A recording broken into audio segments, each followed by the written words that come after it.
graça. Graças a Deus. Paz do Senhor, irmãos. Amém. Paz do Senhor, irmãos. Amém. Pode se assentar, por gentileza. Glória a Deus. Glorificando e exaltando Jesus. Aleluia. Como não receber com alegria, né, irmãos? Um convite vindo desta igreja. Todas as vezes que recebo o convite desta igreja, eu me alegro muito. Glória a Deus. Fico muito feliz e honrado de estar mais uma vez com esta família, com esta casa. Eu quero louvar e agradecer a Deus pela vida do pastor Paulo. Estava com saudade deste homem. Louvado seja Deus. É sempre uma alegria estar com vocês. Eu quero louvar a Deus pela vida do pastor Paulo, pela vida da pastora Cidinha. Deus abençoe vocês, sua família, sua casa, em nome de Jesus. Quero louvar a Deus pela vida do presbítero José. Deus abençoe sua vida, varão. Por nos estender o convite. Louvar a Deus pela vida do pastor Ricardo, pastor Felipe. Deus abençoe em nome de Jesus. Toda esta igreja.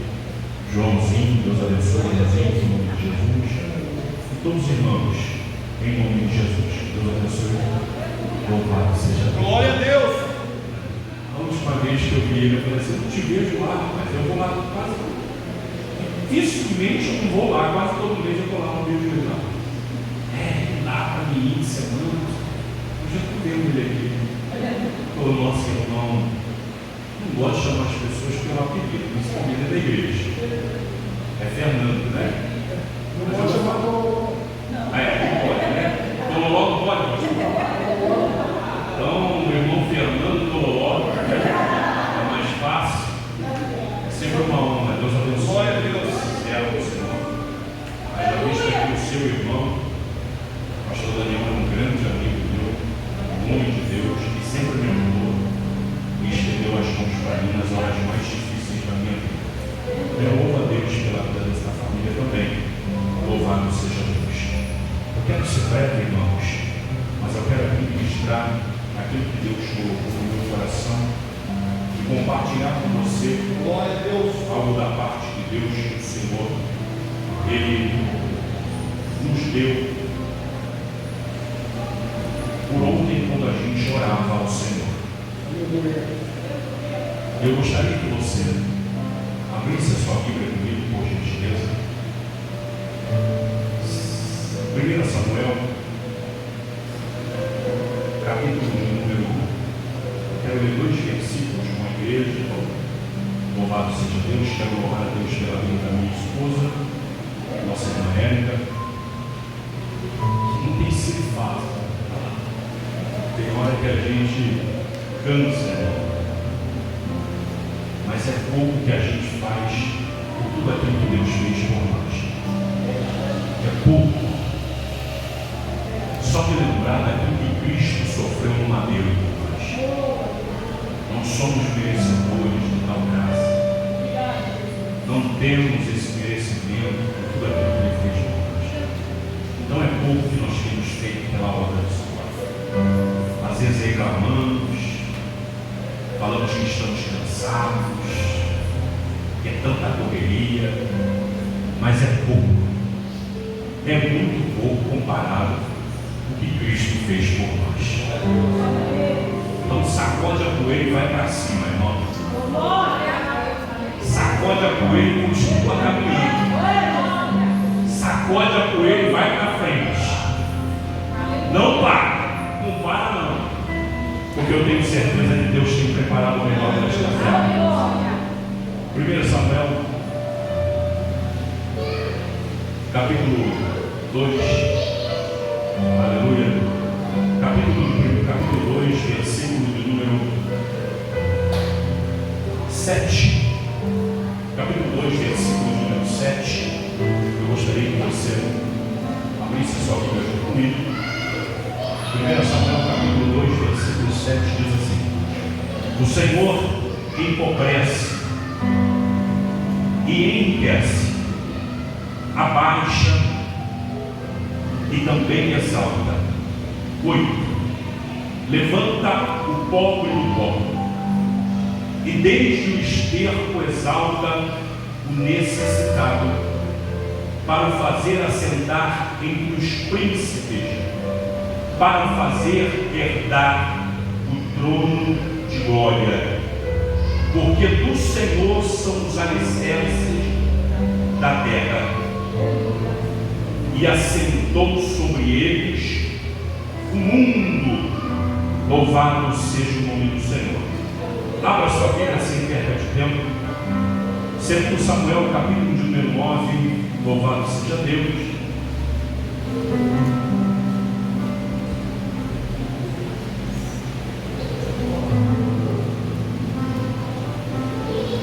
Louvado seja Deus.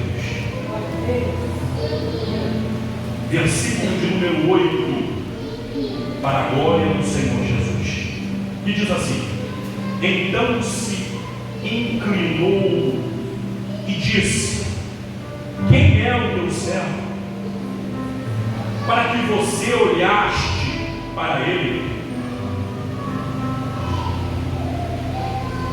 para tu teres olhado para um cão morto tal como eu. Vou repetir.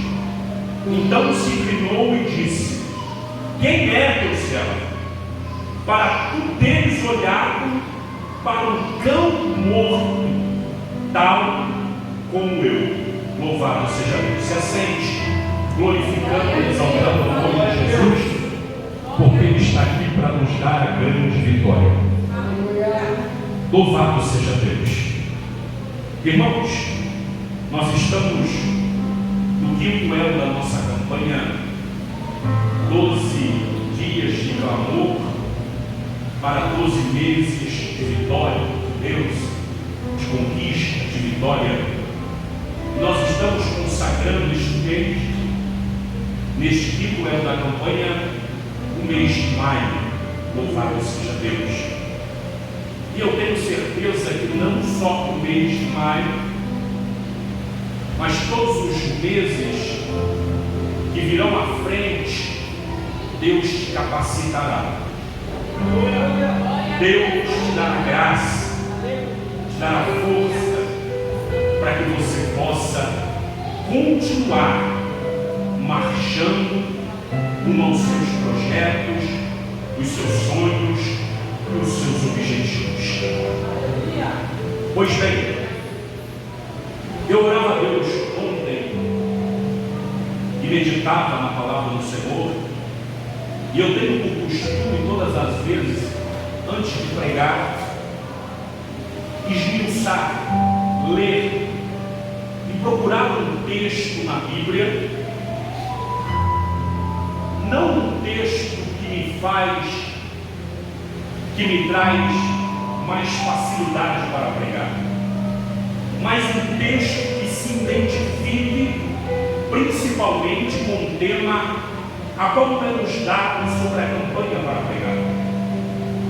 E eu meditava na Bíblia Sagrada e folheava de um lado para o outro, procurando um texto, uma história, uma mensagem para ministrar junto à igreja nesta noite.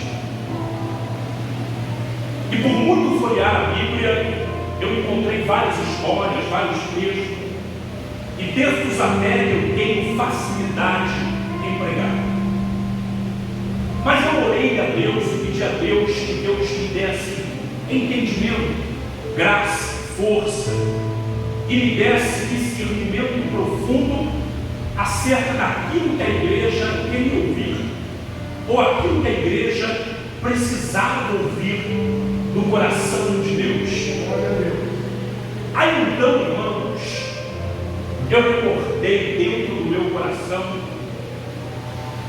e nos meus pensamentos a história de um homem chamado Mefibosete.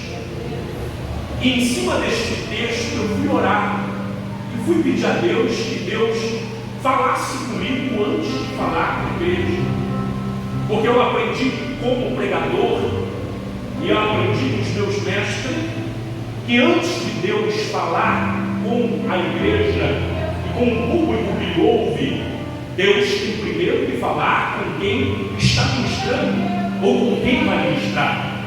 Então eu pedi a Deus que Deus falasse comigo antes de ministrar a igreja. E Deus falara comigo. E Deus falara desta forma, que é tempo de Deus honrar os seus servos nesta terra.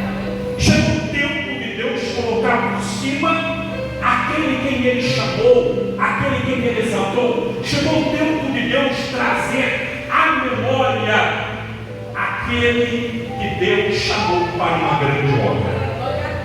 Então eu quero lembrar você, irmão, que Deus nesta noite quer lembrar você que você é escolhido dele.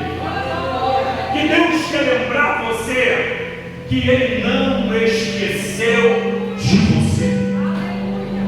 Os tempos passam, os dias passam, os anos passam, os momentos na nossa vida passam.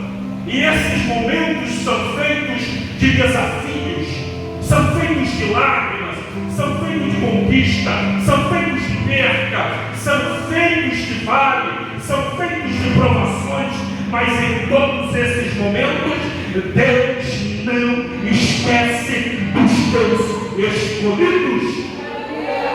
Então eu quero trazer à sua memória que Deus, um dia, Ele te chamou, Ele te fez uma promessa, e você tem que orar, buscar.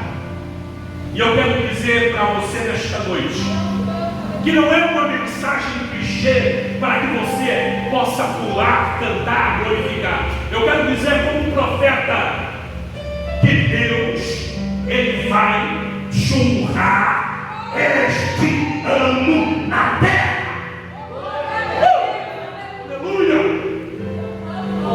Pois bem, quando nós falamos de honra e nós falamos de exaltação, nós podemos lembrar e trazer a história de muitos fatos e muitas histórias na Bíblia que falam acerca de honra, de exaltação.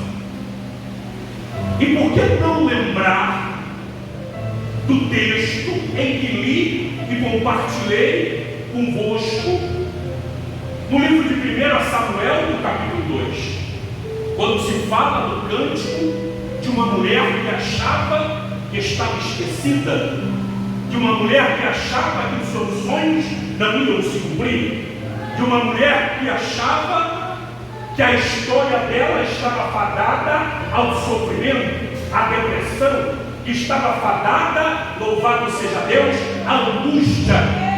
Mas a história diz que ela orou a Deus, e Deus, pela sua infinita misericórdia, abriu um canal, abriu as portas, abriu a madre dela e gerou dentro dela um sonho que ela orava e buscava. Eu quero dizer para você que é tempo de Deus alargar as suas fronteiras, abrir as portas, abrir os caminhos, abrir os canais e mostrar para você que Ele é Deus na tua vida, que Ele te chamou.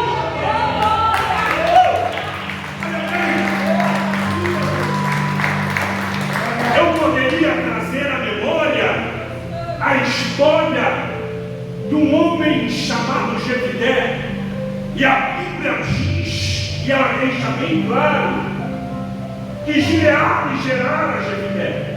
Mas ele era filho de uma prostituta, e sendo filho de uma prostituta, era rejeitado pelos seus irmãos, era rejeitado pela sua casa.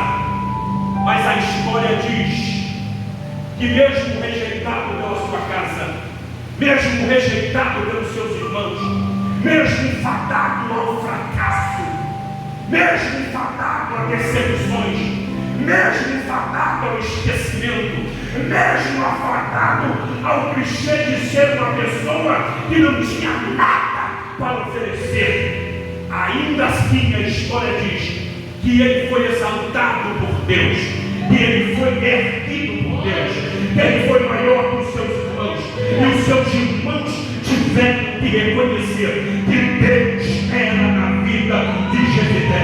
Eu quero lhe dizer que muitas pessoas viraram as resposta para você.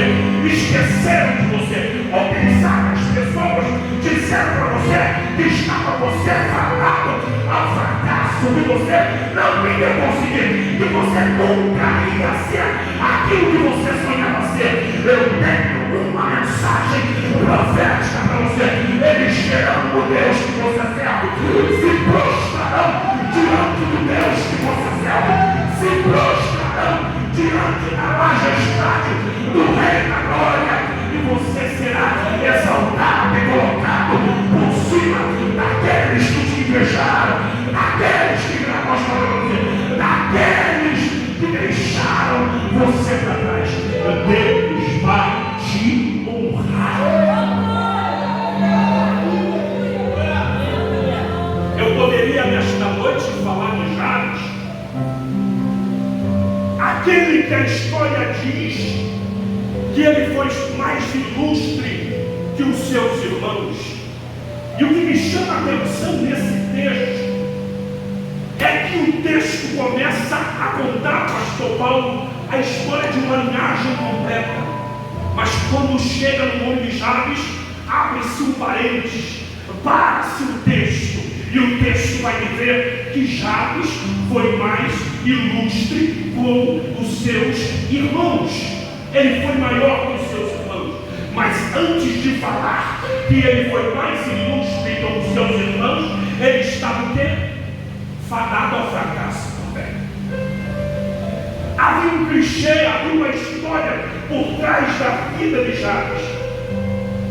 Não era porque ele nasceu numa favela, não era porque ele foi um viciado em drogas, não era porque ele foi um traficante, mas porque o seu nome foi dado-lhe quando ele era gerado pela sua mãe.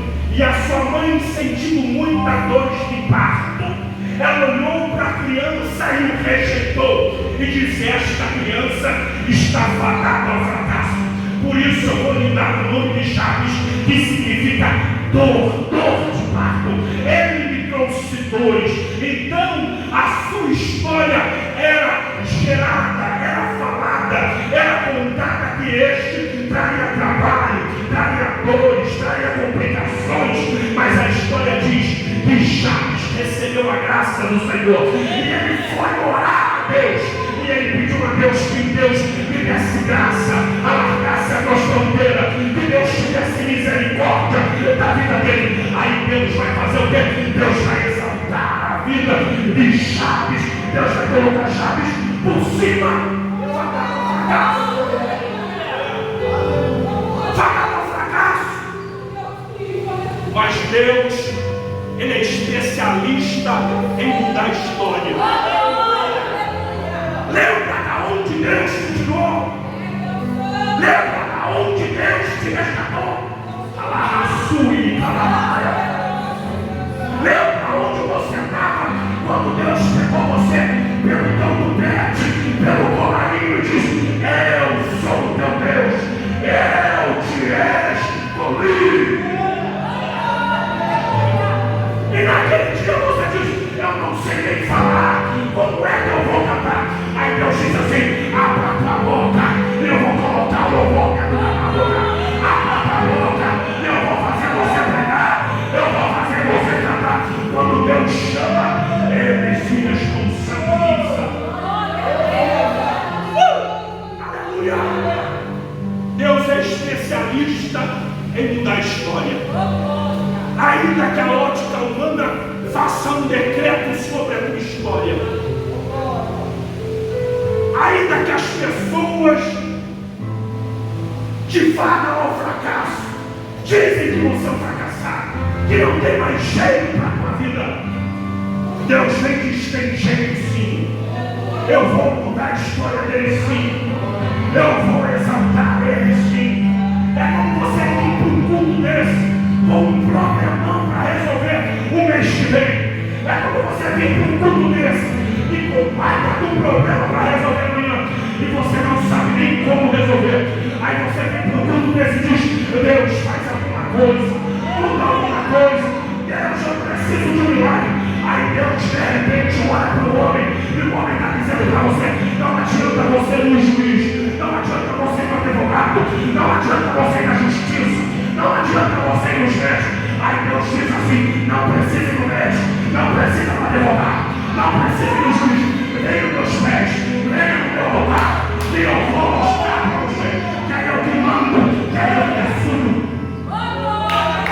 Eu tenho que dizer para você que tem Deus, que tem decide o rumo da nossa história. É Deus, presbítero. Quem decide a nossa história é Deus, pastor Ricardo. Quem decide a nossa história é Deus, pastor Felipe. Então não adianta você querer ir para a esquerda e para a direita.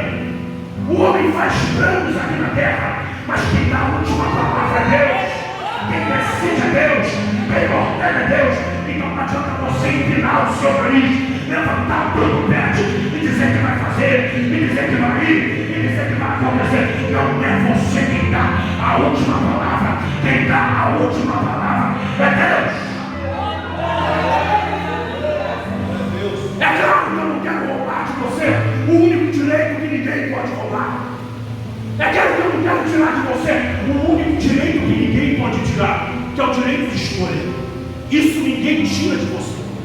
As pessoas podem tirar o teu carro, a tua casa, as pessoas podem tirar tudo de você, mas ninguém tira o teu direito de escolher. E o que você escolheu para a tua vida? Pergunta para o teu irmão o que você escolheu para a tua vida. Pergunta para ele. Se ninguém tira o direito de você, então eu te pergunto, o que você escolheu para a tua vida? Porque muitos, pastor Paulo, escolhem o mundo. Muitos escolhem uma balada. Muitos escolhem uma choperia, um bar. Muitos escolhem um prostíbulo. Muitos escolhem a vida de charrada, de pecado para fora. Mas também tem muitos que escolhem o caminho. E que caminho é esse, presbítero José? O caminho da verdade, o caminho do pão, o caminho da vida, o caminho da alegria, o caminho da festa, o caminho da paz, o caminho da vida eterna. Eu escolhi esse caminho, você escolheu esse caminho, e ninguém vai tirar de você, irmão. Ainda que Satanás, nosso adversário, se levante para roubar o nosso tesouro, ele pode roubar o nosso ouro, a nossa prata, ele pode roubar os nossos filhos, ele pode roubar a nossa casa, mas tem uma coisa que ele não vai roubar de mim e de você: é a nossa intimidade com Deus, é a nossa aliança com Deus. Não adianta a sua cabeça queimar, não adianta os seus pés queimar, não adianta o seu corpo queimar. O que tem que queimar por dentro é o teu coração, é a tua alma. Aleluia! Então esse é um Deus que exalta, é um Deus que coloca por cima, é um Deus que tira o bendito da sarjeta e coloca aqui para ser um príncipe, é um Deus que tira a prostituta e prostíbulo e coloca aqui para ser uma ministra, uma pastora, uma pregadora. É um Deus que tira o traficante das ruas e coloca aqui para ser um levita, para ser um cantor na tua presença, para ser um que exalta o nome dele. Deus é especialista em pegar pessoas do monturo, do lixo, do esquecimento e colocar para se assentar na mesa com ele. É por isso que eu sempre digo que é bom nós trazermos a memória. E um dia o profeta diz assim: traga na memória aquilo que nos traz a esperança. Sempre que eu estou passando por luta, sempre que eu estou passando por um vento, pastor Paulo, eu gosto de memorizar da onde Deus me tirou. Eu gosto de memorizar onde eu estava quando Deus me chamou. Eu gosto de memorizar os dias maus da minha vida, porque é nesses dias que trazemos à memória a mão de Deus, a graça de Deus. É nesses dias que trazemos à memória o escape de Deus, o afago de Deus, o carinho de Deus, a mão de Deus, a unção. Trazemos à memória o elo de Deus conosco. Então, quando você estiver passando por luta, faça. Ou traz a memória, eu relembro, eu faço um escape da sua memória E lembra onde você estava quando Deus te chamou. Lembra dos dias ruins. Lembra de quando o inverno chegou. Lembra de quando o inverno chegou e as folhas iam caindo e as flores iam murchando e você não via uma saída.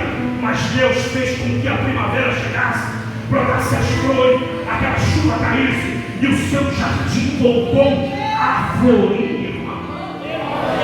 Lembra? Eu sei que a luta é grande. Eu sei que teu filho dá trabalho. Eu sei que a vida financeira rouba a nossa paz. Eu sei que nós temos perseguição. Eu sei que temos luta, gigantes para derrubar todo dia. Eu sei que na batalha nós vamos pensar. Como Davi um dia cansou na guerra, e quando ele estava desfalecido, o gigante preparou a espada, e quando ia lhe cortar a cabeça, Deus enviou socorro.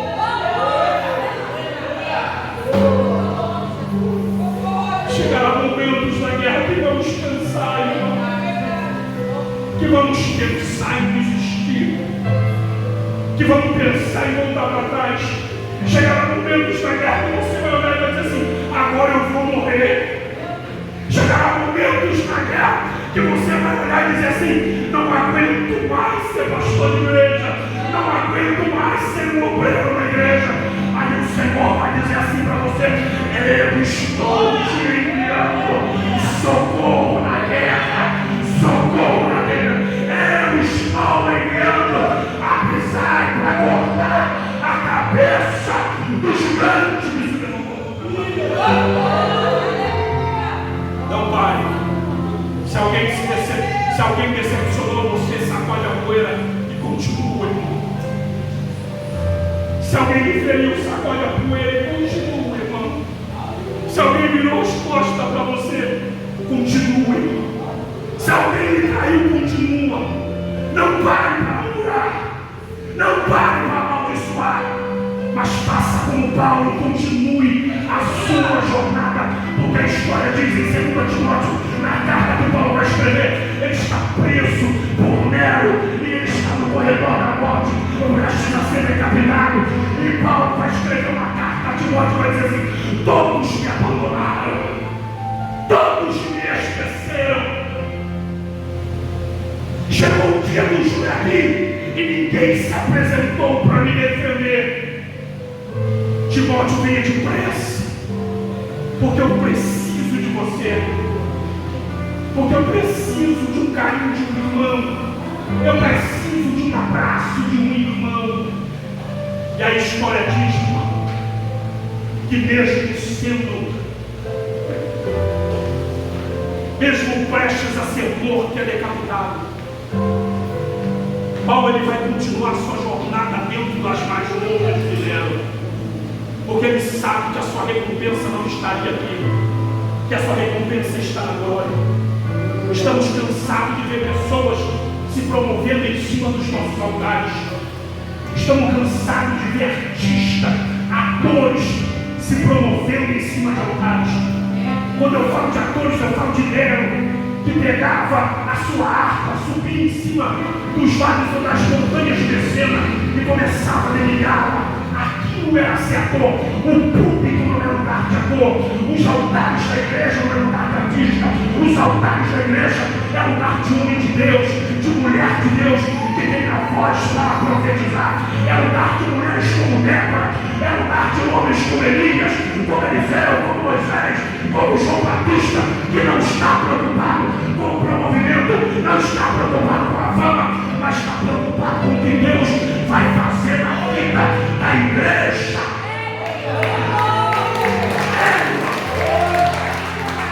É o tempo. É o tempo. E eu vim com uma palavra profética para a tua vida hoje. Eu orava a Deus, dizia a Deus: eu vou lá hoje. E eu só vou se o Senhor colocar sua mão para mim. E eu dizia a Deus: eu vou pregar hoje, mas eu só prego se o Senhor estiver com a mão sobre mim. Porque se o Senhor tirar a tua mão, eu vou cair duro naquele chão e não vai sair uma palavra da minha boca. O que eu estou dizendo para ele é que se você só canta porque Deus está com a mão em você, que você só prega porque Deus está com a mão em você, que você só tem o seu trabalho porque Deus está com a mão em você, senão você não teria nada. Nada! E você não seria nada também. É tempo, irmãos, e nós começamos a honrar Deus de uma forma diferente. Nós estamos no tempo da igreja de Laodiceia, pastor Paulo, que era uma igreja clichê, que era uma igreja espelho. Não pense você que a igreja de Laodiceia tinha problemas doutrinários. Na igreja de Laodiceia não tinha o trono de Satanás. Na igreja de Laodiceia não tinha as doutrinas de Jezabel. Não tinha o encantamento de Balaão. O problema da igreja de Laodiceia era a frieza na alma, era a frieza de espírito, era perder o elo, perder a intimidade.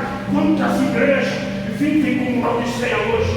Multidões, igrejas de espelho, igrejas que todo mundo queria congregar. Em Laodiceia, naquele tempo, se eu e você estivéssemos lá, nós íamos congregar em Laodiceia. Porque ela não tinha problema de doutrina, não. Ela não tinha problema de doutrina. O problema de Laodiceia era mais embaixo. Qual era, pastor Daniel? O problema lá era a frieza. O problema era que a chama tinha se apagado. O problema lá é que tinha acabado o azeite. O problema lá é que tinha acabado o óleo. Olha que pergunta para ele, acabou o óleo aí, irmão? Pergunta para ele, acabou o óleo? Porque quantos crentes vêm para a igreja e já não tem mais óleo? Quantos cristãos vêm para a igreja e perderam a lâmpada, ou a lâmpada está apagada? Quantos cristãos vêm para a igreja e perderam a intimidade com Deus? Quantas igrejas hoje nós vemos por aí? Os pastores saem de uma reunião e o outro líder diz assim: a confraria está pronta, vem para cá fumar um charuto, tomar um vinho, tomar um champanhe. Quantos jovens vêm para os cultos e para os encontros e para os acampamentos, e quando saem dos acampamentos de encontros, vão para uma balada na madrugada. Igreja não é lugar de se destacar, igreja não é lugar de brincadeira, igreja é lugar de glória, de poder, de unção, de intimidade, de união com Deus.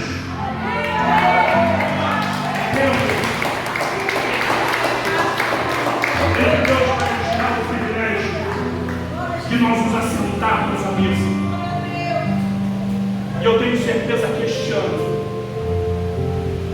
vai ser um ano em que você vai se assentar numa grande mesa. O tempo já não me permite mais, amém? E eu não comecei nem a pregar a história de Mefibosete ainda. Mas eu vou aqui simplificar a história para você entender o que eu estou dizendo. O Deus que exalta, o Deus que muda a história.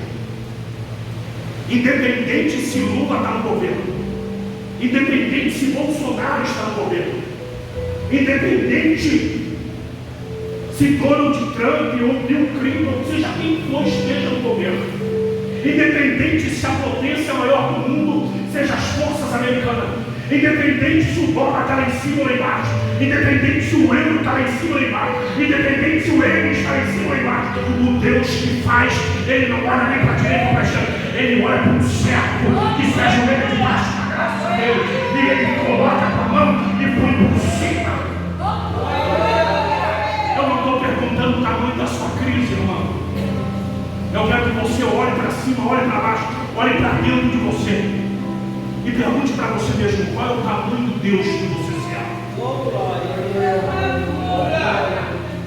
Para de olhar para a circunstância da vida e dizer que você não vai conseguir, e dizer que não vai dar certo.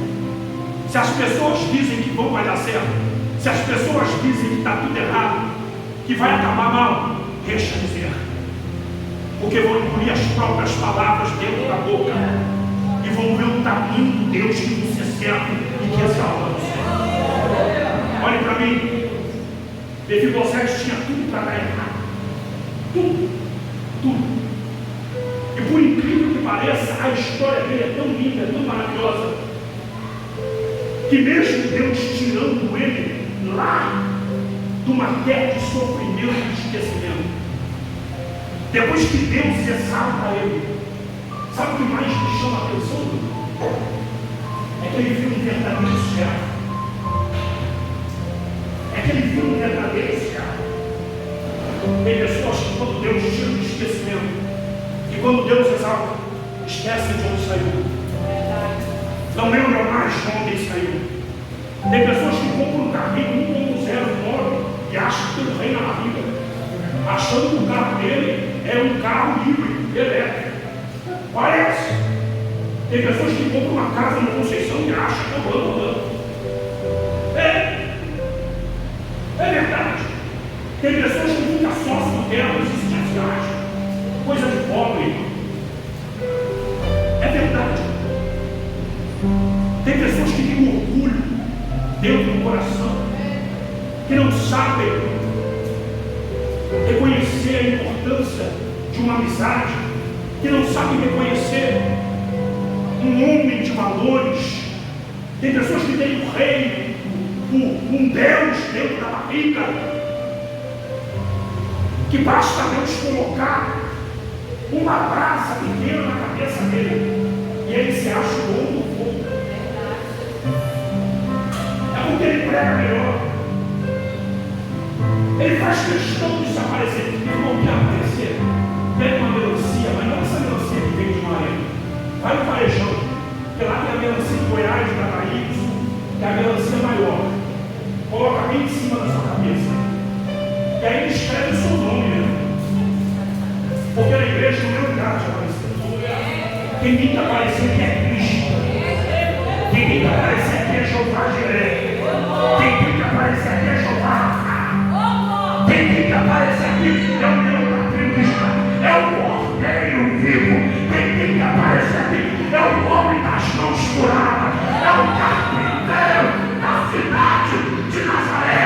É ele que tem que aparecer aqui.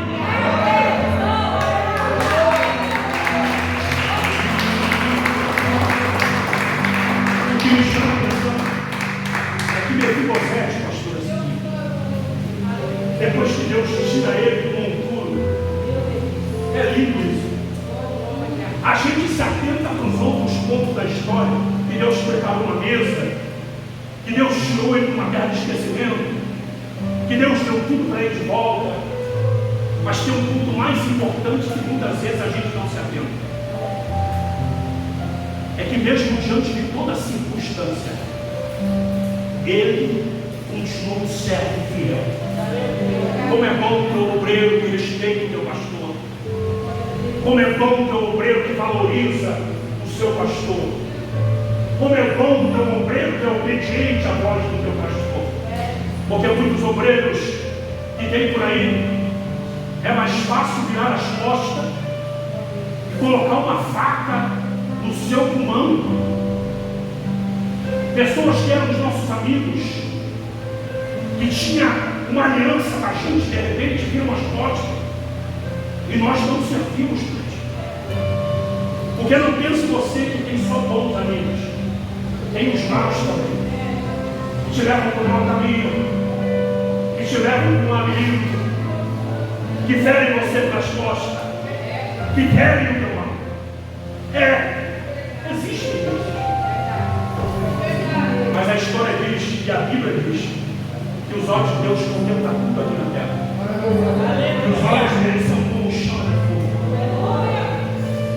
Os que viram as costas e os que caem no ministério não prevalecerão, porque a minha Bíblia diz que esses não prevalecerão. Por isso, meu irmão, faça como Davi, se alinhe a pessoas que trazem fruto para você, que te ajudam no meio da caminhada. Faça como Davi, se alinhe a Abisai, a Joabe, se alinhe a Jonatas. Faça como Paulo, que quando estava na prisão, nos últimos dias da tua vida, ele lembrou de Marcos. Porque certa vez ele diz: Marcos não serve, porque um dia não sabemos de uma obra. Mas agora Paulo vai olhar para dizer assim: ele amadureceu, agora ele serve, traga ele para mim, que eu estou querendo dar um abraço nele.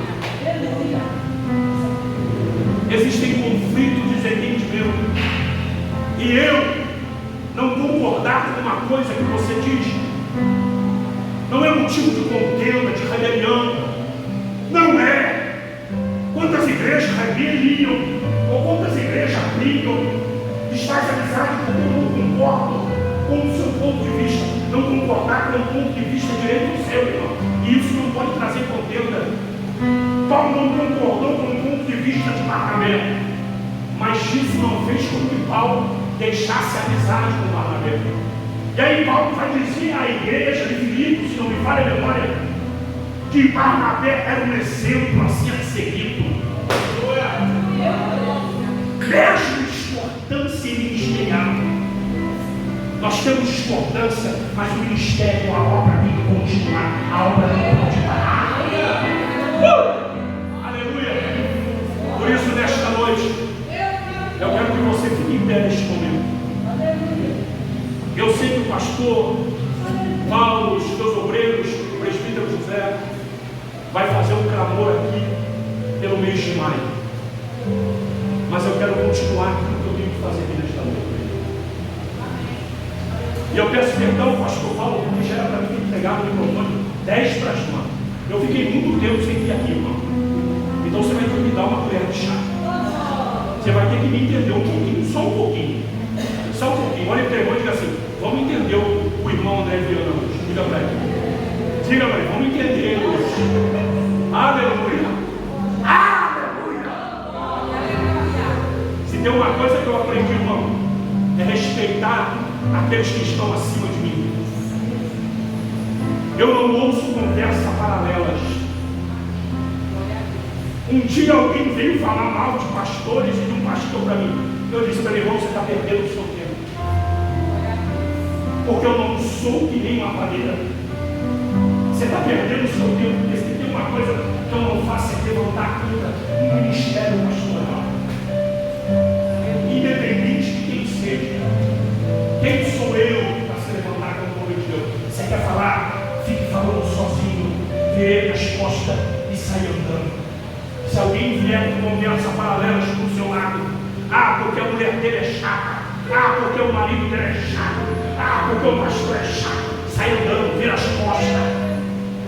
Porque quem fica em roda de contenda é a Maria Mexerico, é o Zé Mexerico, é esse que gosta de ficar em roda de contenda e ficar de leve em trás. É tempo da igreja despertar. E este ano é um tempo da igreja se despertar para quê? Porque é um ano que Deus vai preparar uma grande mesa para nós. Deus preparará para esta igreja. Aleluia. Uri cachorro é na raça. Uri cachorro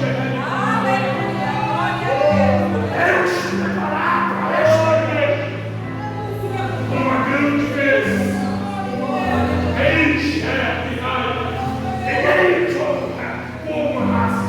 Deus preparar para esta igreja neste ano uma grande mesa.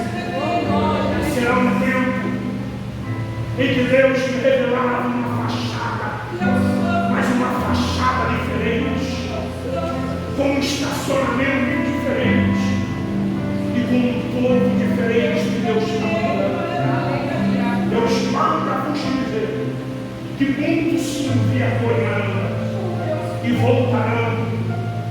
voltarão. Haja vista que Deus já me revelava que tem muitos no oculto da noite antes de dormir. Já dizem: o que é que eu fui embora de lá? O que é que eu saí de lá? E só não voltou para cá ainda pela vergonha e pelo orgulho de pedir perdão.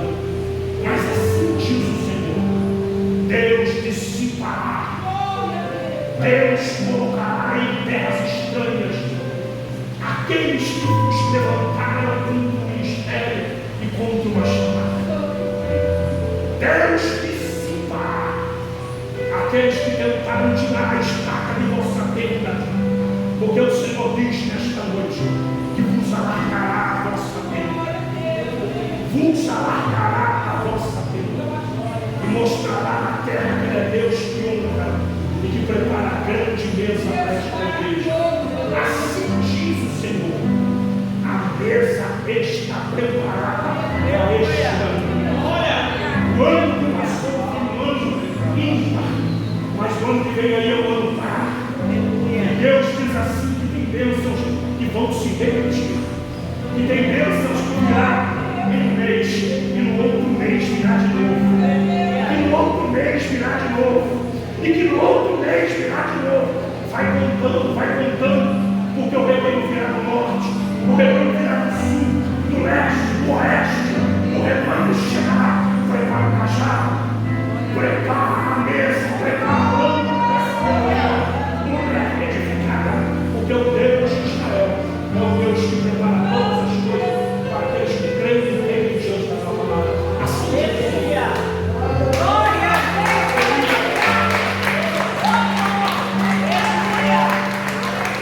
O Deus que eu sirvo está aqui nesta noite. O mesmo Deus que preparou uma mesa para aquele que se sentia como um cão, como um esquecido, como um deprimido, que se sentia como um lixo, como um nada. É o mesmo Deus que vai preparar uma mesa para você, uma mesa para esta igreja. É noite que nós temos impactado. E eu vou terminar e passar para o presbítero José. Levanta a tua mão neste momento. Mas levanta para receber. Deus, o Senhor disse para mim quando eu orava na virada do ano, que o ano de 2023 foi um ano difícil. Foi um ano complicado. Mas esse ano 2024 é um ano que Deus vai realizar sonhos, Bruna. É um ano que Deus vai colocar por terra toda a confusão na mente. É um ano que Deus vai colocar por cima aqueles que foram humilhados. É um ano que Deus vai levantar o monturo, o esperto, o necessitado, para colocar sobre a mesa. Deus, é um ano que o Senhor disse para mim que as bênçãos vão se repetir. Abaixa a mão, irmão, porque eu estou profetizando. É um ano em que as bênçãos vão se repetir. O que significa isso? É que se janeiro foi bom, fevereiro será melhor ainda. É que se fevereiro foi melhor ainda, março será um espetáculo. É que se março foi um espetáculo, abril será uma glória. E que se abril foi uma glória, maio se prepara então. Porque maio é o mês em que as flores começaram a brotar no seu jardim. Será um mês em que você vai casar. Será um mês em que você dará à luz a um filho. Será um mês em que as portas vão abrir e ninguém vai fechar. Será um mês que você vai prosperar. Tamanha grandeza em que a glória vai descer sobre a tua vida e resplandecerá sobre a face dos teus olhos o poder e a face de Deus. E quem olhar para você verá a glória do Senhor. Eu profetizo o grande milagre, a grande bênção em nome de Jesus. Você não está no esquecimento. Deus lembrou de você hoje. Só quem crê, só quem crê. Aplauda Jesus Cristo.